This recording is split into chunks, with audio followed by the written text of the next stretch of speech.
20 ಕೆಲಸ ಇಲ್ಲ ಅವತ್ತು ಸೈನ್ ಹಾಕ್ಸ್ಕೊಂಡು ಹೋದ್ರೆ ಆಯ್ತು ಹೋಗಿ ಸರ್ ಎರಡು ರೆಡಿ ಇದು ಏನಾಯ್ತು ಅರ್ಜಿ ಅಂತ ಗೊತ್ತ ಹೋಗಿದ್ದಿಲ್ಲ. ತಹಶೀಲ್ದಾರ್ ಕಚೇರಿ ಜನನ ಮತ್ತು ಮರಣ ಶಾಖೆ ಸ್ವತೋದವ್ರಿಗೂ ಸರ್ಟಿಫಿಕೇಟ್ ಕೊಡ್ತಾರ, ಊಟದವ್ರಿಗೂ ಸರ್ಟಿಫಿಕೇಟ್ ಕೊಡ್ತಾರ. ಊಟದವ್ರು ಸರ್ಟಿಫಿಕೇಟ್ ತಗೋಬೇಕು ಹೋದ್ರು ದುಡ್ಡು ಕೊಡ್ಬೇಕಂತ, ಸ್ವತೋದವ್ರು ತಗೋಬೇಕು ಹೋದ್ರು ಕೊಡ್ಬೇಕಂತ. ದುಡ್ಡ ಈಸಿ ಜೋಬ್ಗಾಕತ್ತಾ ಇದ್ರು. ಅದನ್ನ ವಿಡಿಯೋನು ಮಾಡಿದೆ.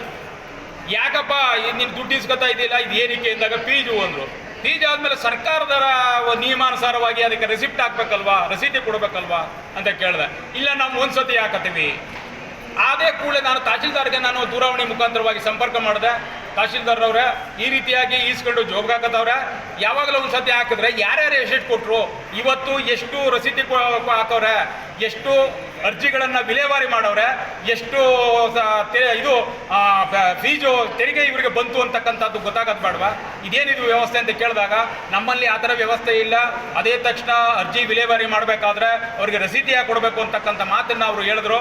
ಇಲ್ಲ ನೀವು ತಕ್ಷಣ ಈಗ ಜನನ ಮರಣ ಶಾಖೆಗೆ ಬರಬೇಕು ಅಂತ ಹೇಳಿದಾಗ, ಇಲ್ಲ ರಘುವರೇ ನಾನು ಇದರಲ್ಲಿದ್ದೀನಿ, ಬೆಂಗಳೂರಲ್ಲಿದ್ದೀನಿ ಕೋರ್ಟ್ ವಿಚಾರದಲ್ಲಿ ಅಂತ ಹೇಳಿದ್ರು. ಮತ್ತೆ ಅವರ ಯಾರೋ ಸಿರಿಸ್ತೇದಾರರು ಡೆಪ್ಯೂಟಿ ತಹಶೀಲ್ದಾರ್ ಅವ್ರನ್ನ ಕಳಿಸಿದ್ರು.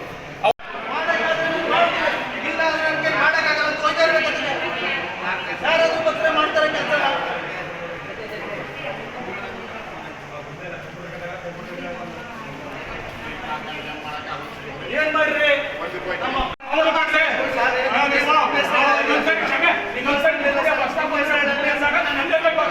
ನಾನು ಮಾತ್ರ ನನ್ನ ಮಾತನ್ನು ಬದಲಾಗಿರ್ತಿಲ್ಲ, ಮಾತಾಡ್ಬೋದಿತ್ತು ನೀವೇ.